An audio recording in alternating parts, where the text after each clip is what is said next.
उनकी कोशिश है कि किसी तरह जो न्यूक्लियर पावर है उसको न्यूट्रलाइज करें, जैसे कि यूक्रेन में हुआ कि मेरे पास मेरे पूरे हल्के का डाटा है और मेरे फ़ोन बुक में है। जो आदमी सर्विस नहीं प्रोवाइड कर सकता, जो लोगों की खिदमत नहीं कर सकता, उसका कोई हक नहीं पहुंचता कि वो सियासत में आए।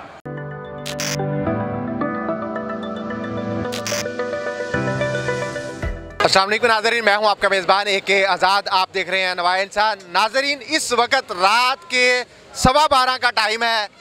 मेजर जवेद ज़मीर साहब हमारे साथ मौजूद हैं। इस उम्र में उन्होंने इस कौम की जो कश्ती है उसको गलत डगर से जाने से बचाने के लिए कौम के शाना बिशाना खड़े हैं, नौजवानों की तरह। इस वक्त जमान पार्क में रात गए, हम पूछते हैं कि ये क्या आफत आन पड़ी कि आपको जमान पार्क आके खान साहब की सिक्योरिटी करनी पड़ी, जबकि माँ जो धरती होती है वो माँ की तरह होती है। क्या ये धरती हमारे मुखलस लीडरान का दफा भी नहीं कर सकती, तहव्वुज़ भी नहीं करती? जी अस्सलाम वालेकुम। वालेकुम सलाम। सर कैसे हैं? अल्हम्दुलिल्लाह, अल्लाह का शुक्र है। सर फर्स्ट बात तो ये बताइएगा कि नौजवान के पास, मेरी ज़ाती राय गलत हो सकती है, मायूसी के सिवा कोई चारा नहीं है। शहबाज गिल अगर अमेरिकन यूनिवर्सिटी में टीचिंग का शोबे से वाबस्ता रहे तो वो मुहब्बे वतन, यहाँ तक कि उस पर कोई इंडियन भी ये इल्ज़ाम नहीं लगा सकता कि ये गद्दार है। अगर वो इस धरती पे आके इस कौम की खिदमत का बेड़ा उठाता है तो वो गद्दार कहलाता है।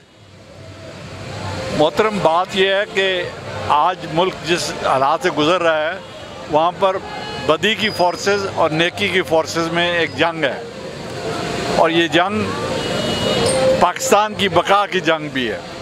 तो हम बजाय उनको किसी उनकी सोच के को मुर्द इल्ज़ाम ठहराने के, हम ये कहना चाहते हैं कि हमें मुल्क की बका के लिए लड़ना है, और जो एंटी पाकिस्तान फोर्सेस हैं वो इस पर लगी हुई हैं, और वो हाथ अमेरिकन के हाथों में खेल रही हैं, वो मगरबी दुनिया के हाथों में खेल रही हैं, और इस तरीके से पाकिस्तान को डिस्टेबलाइज कर रहे हैं।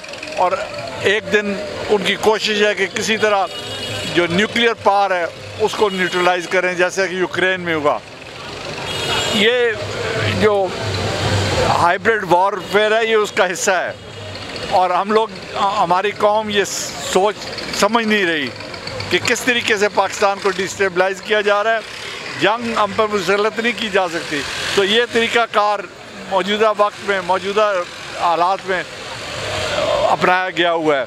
हमें पूरी एहतियात करनी है, और किसी तरह से भी अफवाज पाकिस्तान और पाकिस्तानी कौम में गैप नहीं आने देना। अगर ये गैप आ गया तो दुश्मन उनके इरादे हैं हमें नुकसान पहुंचाने के, उसमें कामयाब हो जाएगा। हमें चाहिए कि हम पाकिस्तान की खातिर, पाकिस्तान की बका की खातिर इमरान खान के साथ सीसा पिलाई दीवार की तरह खड़े रहें, और किसी तरह से भी उसको गुजान ना पहुंचने दें। वो एक उम्मीद की किरण है इस मुल्क के लिए और इस मुल्क की बका के लिए। सर आपने कहा कौम, माजरे के साथ जो मेरे जहन में, दिलो दिमाग में तस्वीर नक्श है कौम की, वो कुछ और है। मैं कौम की तारीफ, डेफिनेशन आपसे पूछना चाहता हूँ है क्या, ताकि मैं अगला क्वेश्चन कर सकूँ। देखिए, आपने देखा जब 1965 में हिंदुस्तान ने हम पर हमला किया तो पूरी कौम सीसा पिलाई दीवार बन गई। आज तो मेरा मुल्क मुझ पर हमला कर रहा है, मैं इसको कौम कैसे कहूँ?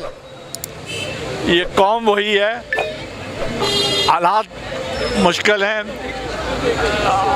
उन्होंने ये काविश की हुई है जो एंटी पाकिस्तान फोर्सेस हैं कि किस तरह से आपको नुकसान पहुँचाएँ।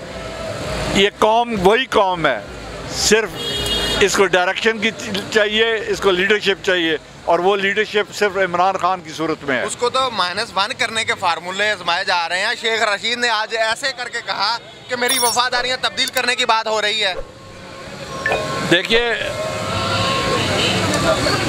रजीम चेंज की जो फोर्सेस हैं वो अपनी कोशिश में लगी हुई हैं, लेकिन याद रखिएगा कि सबसे बड़ा अल्लाह रब्बुल इज़्ज़त है, और वो हर चीज़ को मॉनिटर करता है, देखता है, और उसके हुक्म से कायनात चलती है।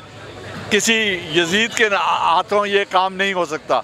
इंशाअल्लाह ताला हमारा रब हमें कामयाबी और कामरानी से अमकनार करेगा।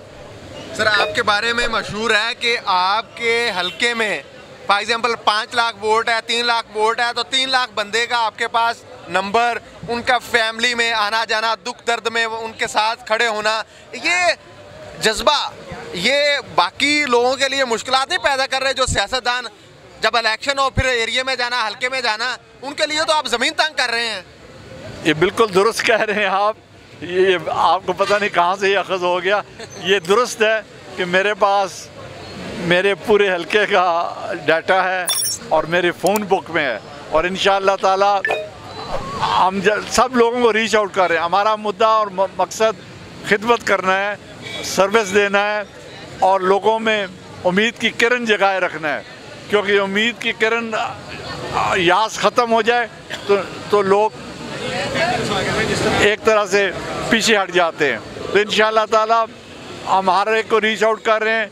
और मैंने अपने इलाके में जिस तरह से अखुवत ने फलाह के लिए 25,000 का लोन देना शुरू किया हुआ है, हमने भी अपने पैसे से ये लोन का सिलसिला शुरू किया हुआ है, ताकि लोग जो अपने आप को आगे ले जाना चाहते हैं, जो कोई कारोबार करना चाहते हैं छोटा मोटा, क्योंकि हालात मुश्किल तरीन होते जा रहे हैं माशी तौर पे, तो एक अपने इनिशिएटिव पे अपनी कोशिश में मैंने लोगों के लिए ये इनिशिएटिव खोला हुआ है। और हम रोज़मर्रा कई साथी जिनको हम एक प्रोसेस से गुजार के चेक करके कि आया वो वाकई जेन्युइन लोग हैं, उनको हम ये फैसिलिटी प्रोवाइड कर रहे हैं।